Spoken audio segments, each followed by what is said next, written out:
చింతాస్వామి సరే, చింతాస్వామి నాకు చదువుకునేటప్పటి నుంచి కూడా తెలుసు, ఫైన్ ఆర్ట్స్ కాలేజ్ నుంచి కూడా తెలుసు.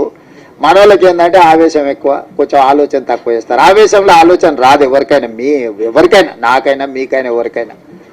ఆవేశంలో తీసుకున్న నిర్ణయం అక్కడికి రాదు. ఆవేశాన్ని తగ్గించండి, ఆలోచన వెంచూరి, వచ్చిన అవకాశాన్ని సద్వినియోగం చేసుకొని ఈ ప్రభుత్వం మీకు అండగా నిలబడుతుంది.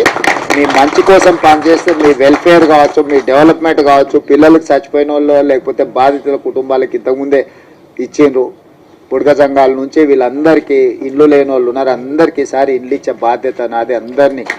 మీ అందరినీ మీ వెల్ఫేర్ కోసం, మీ డెవలప్మెంట్ కోసం, మీ ఎడ్యుకేషన్ కోసం పర్ఫెక్ట్గా గవర్నమెంట్ చేస్తుంది. ఓ రోజు ఆలస్యం కావచ్చు, నాకు 100% ఇవ్వాలని ప్రేమ ఉన్న ఓసారి అవకాశం రాదు. దాని అర్థం మీకు ఇవ్వద్దని కాదు, దానికి కొంచెం ఓపిక, కొంచెం వ్యవహారం, కొంచెం పద్ధతి మీద మనం చేసుకుందాం. మీరందరూ ఎవరితో కొట్లాడకరి, మీరు ఎవరితో వాదించాల్సిన పని లేదు, ఎవరితో కొట్లాడాల్సిన పని లేదు. మీ పని మీకు జరుగుతుంది. జరగడానికి ఇంతమంది ఉన్నాం మేము ఈడ.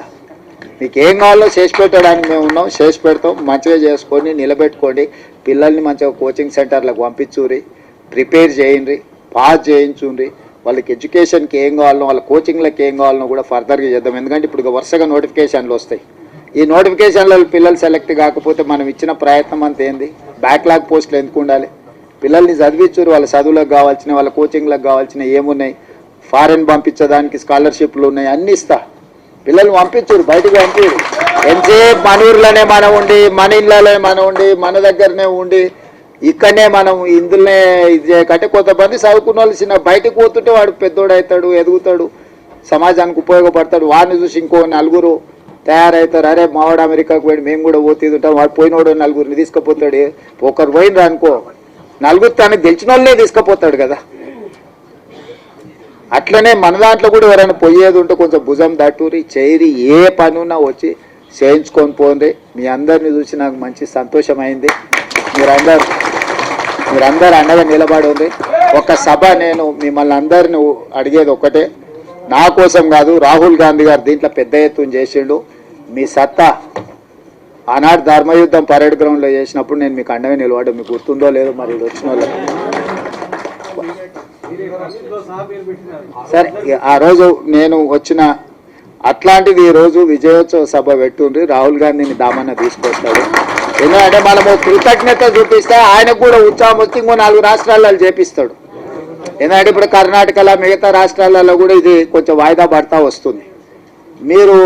మీరు అండగా నిలబడ్డట్టు 10 లక్షల మంది జమై ఆయన నిజేసి దామన్న మనోళ్ళందరి నేతృత్వంలో, మహేష్ గౌడ్ గారి నేతృత్వంలో ఒక అభినందన సభ పెట్టి రాహుల్ గాంధీ గారిని ఇచ్చేసారు. ఏ మనిషి అయినా అభినందన కంటే ఏముంటుంది? గాంధీ కుటుంబానికి ఏంది? దేశం కోసం సర్వం ఇచ్చిన వాళ్ళు, దేశం కోసం సర్వం ఇచ్చారు, ప్రాణాలు ఇచ్చారు, అన్ని ఇచ్చారు. వాళ్ళు ఏముంటుంది? మీరు మాకు సాయం చేసి మిమ్మల్ని గుర్తుపెట్టుకున్నామని మీరు అందరు గట్టిగా చప్పట్లు కొడితే ఆయన ఉత్సాహంతో ఇంకా 4 రాష్ట్రాలలో చేపిస్తాడు. మన ప్రభుత్వం ఉన్న ప్రతి రాష్ట్రంలో అమలు జరిగితే ఆటోమేటిక్గా మిగతా కాక సెగ తగులుతూనే ఉంటుంది. తెలియదా? తప్పు సప్పుడు ఇప్పిస్తూనే ఉంటుంది వాళ్ళ సోలకు. అందుకోసమని ఈడ కదలంగానే అవతల పక్కలా కొంచెం కదులుతూనే ఉంది కదా. ఆ పక్కన ఈ పక్కన ఆటోమేటిక్ అట్లా కదులుతుంది. అరే వీళ్ళంతా రాహుల్ గాంధీ మిమ్మల్ని వేటాడుతున్నారంటే భయానికైనా చేస్తారు. అప్పుడప్పుడు తెలుగుగా భయపెట్టి కూడా చేసేది నేర్చుకోండి అని తెలియజేస్తూ సెలవు తీసుకుంటున్నా. జై రేవంత్, జై రామన్న.